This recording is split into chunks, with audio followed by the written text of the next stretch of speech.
Jeep dealers have always loved to tiptoe around the Jeep Wrangler lease program, whether it be by pushing you from 36 to 39, 42 to 48 month leases, whether it be by taking you from a Chrysler Capital lease to an Ally or a US bank or God knows some bank you've never even heard of.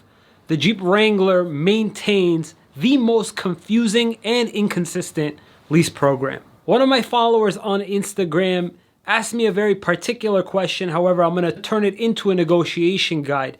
MJ asked, the residual value on the Wrangler came down about 4% from December to January. Any thoughts on that? I've got my thoughts on it, and it has largely to do with the fact that out of the 30,000-ish roughly Wranglers out there in the United States, 6,000 of those are 2019s. What is happening, guys? Ari here from Boston Automotive Consulting, and as always, this video is brought to you by SaveOnMyAuto.com. SaveOnMyAuto.com is a resource you can use so that you can shop around for the best possible deal.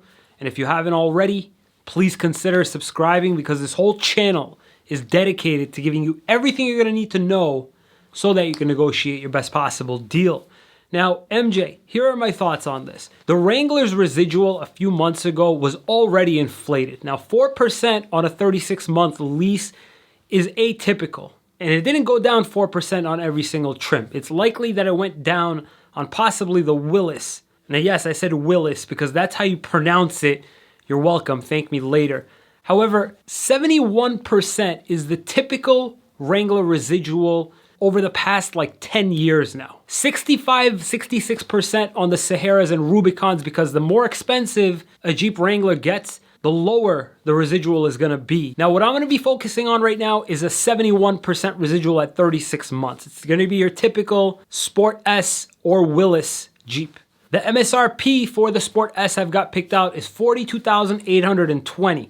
Normally, I'd target about a 9% discount because that's what I know to be truly possible at cost. The dealership isn't gonna actually lose a dollar on that Jeep. And in fact, they're gonna be making money, especially if you're gonna be leasing it, and especially more if you're gonna be leasing it not from Chrysler Capital. The program that I'm gonna be focusing on is on Chrysler Capital's, which is usually the least aggressive lease payment that you're gonna receive on a quote that you'll get from Chrysler Capital. You'll probably get more of an aggressive quote going either to Ally or US Bank, and I want you to use these banks as a backup option if you can't reach the numbers that you're trying to target. So going after a 9% discount on any Jeep Wrangler would be my recommendation. But what does this mean in terms of leasing it and all the other garbage that comes along with it when the dealership is trying to make whatever lease payment you throw out at them work? As in, if they're not giving you 36 months on Chrysler Capital, but they're giving you 42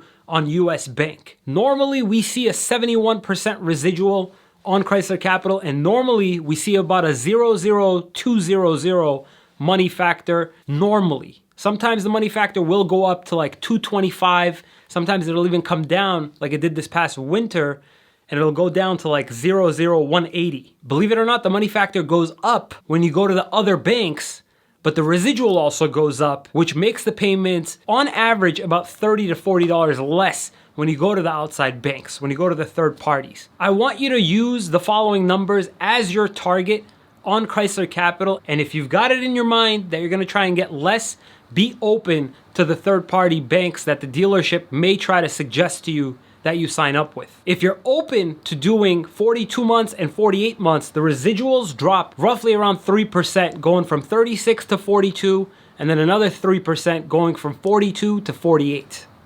I'm gonna give you all three options. So going after that 9% off and doing it at 36 months at 10,000 miles a year and giving just your inception fees due at start, so your first payment, acquisition fee, doc fee, registration, all that stuff due up front.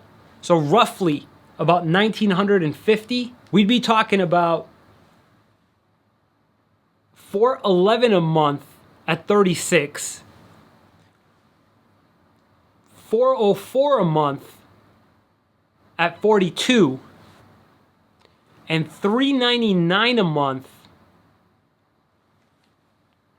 at 48. Now keep in mind, the money factor that I'm using It should stay pretty consistent as the months go along. So if you don't have a 0.00215 right now, keep in mind, I'm not making this video only for people watching this right now. I'm trying to give you information that'll likely stay pretty consistent throughout the whole year. In fact, I believe the money factor is a tiny bit less than this right now, but it won't make that much of a difference for the example lease payment that I'm giving you guys in this video. So MJ, guys, I hope that this video gave you a little bit of ammo, gave you a little bit of clarity as to what you want to go into a dealership and target.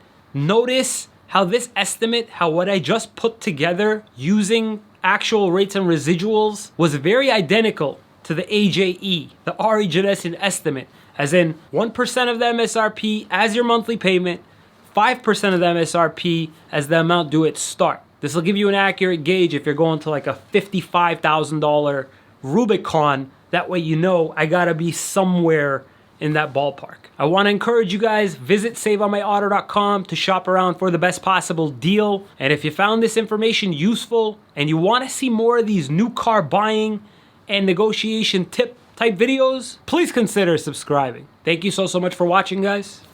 We'll see you next time.